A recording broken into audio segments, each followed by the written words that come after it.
Hi friends, இப்போ நம்ம பாக்கியலட்சுமி பார்க்க போகிறோம். பாக்கியலட்சுமி இல்லை, நம்ம இனியா லட்டு இருக்கே. நேற்று பார்த்தா பாடுறேங்குது, இன்னைக்கு பார்த்தா ஆடுறேங்குது, நாளைக்கு பார்த்தா என்னம்மா சொல்லுவேன். சரி விடுங்க, திடீர் முடிவு பேரதிர்ச்சியாக கொடுக்காம அப்படிங்கிற மாதிரி ஆயிடுச்சு. அதுக்கப்புறம் நான் ஆடுறத டிவியில் எல்லாரும் பார்ப்பாங்கன்னு சொன்னோடனே பாட்டி வேணான்னு சொல்லிட்டாங்க. பாட்டி வேணான்னு சொன்னதுனால மறுபேச்சு பேசாதுன்னு சொல்லிட்டாங்க. பாக்கியா வேறு வழி இல்லையே, அமைதியாக போவோம்னு சொல்லிட்டு அமைதியாக போயிட்டாங்க.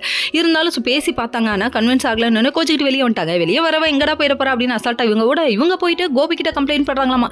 கோபி தான் சான்ஸ்னு வீட்டுக்கு கூட்டு போய் சாப்பாடெல்லாம் கொடுத்து கரெக்ட் பண்ணி வச்சிட்டாரு. உனக்கு உறுதுணையாக நான் இருக்கேம்மா, உறுதுணை அல்ட்ரா சிமெண்ட் அப்படிம்பாங்களே, அந்த மாதிரி உறுதுணையாக நான் இருக்கேன், நீ எல்லாத்தையும் பண்ணு அப்படிங்கிறாங்க. என்னடா அது இப்படி பண்ணுறாங்களே அப்படிங்கிற மாதிரி ஆயிடுச்சு. அதுக்கப்புறம் நம்ம செலியும் ஒரு பக்கம் அடுத்த வேலைக்கு ப்ரிப்பேர் பண்ணிட்டு இருக்கா. ஜெனி வேணாப்பா, இந்த வேலையே உனக்கு பர்மனெண்ட்டாக இருக்கும், இப்பெல்லாம் பண்ணாதப்பா அப்படின்னு சொல்லிட்டு அட்வைஸ் கொடுக்குறாங்க. அந்த டைம் பார்த்து கோபி உள்ள வர, என்ன என் பொண்ணை யார் டான்ஸ் ஆடக்கூடாதுன்னு சொன்னீங்க, நீங்கள் சொன்னீங்களா, ஏன் இப்படி சொன்னீங்க அப்படின்னு சொல்லிட்டு கேள்வி கேட்க, இதுக்கப்புறம் இதை கேட்கறதுக்கு நீ யாருடான்னு பாட்டி தலையிலே 2 தட்டு தட்டிட்டாங்க. தட்டின உடனே எங்கப்பா அப்படின்னு சொல்லிட்டு இனியா சப்போர்ட் பண்ணுது.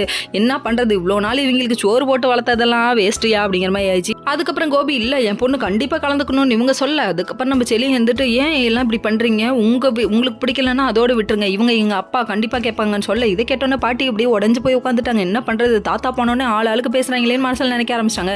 இன்னொரு பக்கம் பாக்கியப்பட்டு, நீ இதுக்கப்புறம் இன்னொரு வார்த்தை இப்படி பேசுனீங்கன்னா அவ்வளோதான் செலியா, என்ன முடிவு எடுப்பேன்னு எனக்கே தெரியாதுன்னு சொல்லிட்டாங்க. இந்த பையன் அடங்க மாட்டாங்க, இந்த பையில தலையை தட்டி வெளியே அனுப்பிவிடுங்க, அப்போ தான் அடங்குவோம் அப்படிங்கிற மாதிரி ஆச்சு. இன்னொரு பக்கம் ஜெனி செம்ம கோவப்பட்டு போயிட்டாங்க. நீ பண்ணுறது எதுவுமே சரியில்லை செலியா, இதுக்கு மேலே ஏதாவது பண்ணினா அவ்வளோதான் அப்படின்னு சொல்லிட்டு கத்தி விட்டு கிளம்பிட்டாங்க. என்னடா ஆளுக்கு திட்டுறாங்க அப்படின்னு நினைக்கிறாங்க. Okay friends.